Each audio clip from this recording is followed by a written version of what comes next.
আজকে দুপুরের খাবারের থালাটা এখন রেডি করে নেব। এখানে আছে একদম গরম ধোয়া ওঠা ভাত,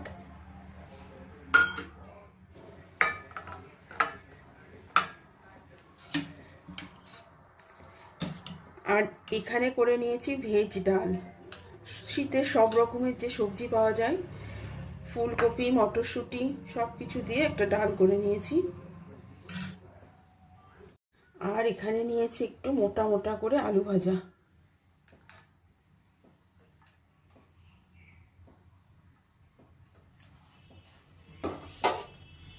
একটু শসা কেটে নিয়েছি সাথে,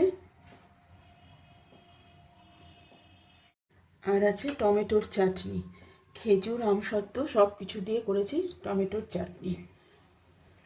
তো আর এই যে আজকে আমাদের নিরামিষ লাঞ্চ, আলু ভাজা, ভাত, ডাল, টমেটোর চাটনি আর এখানে শসা।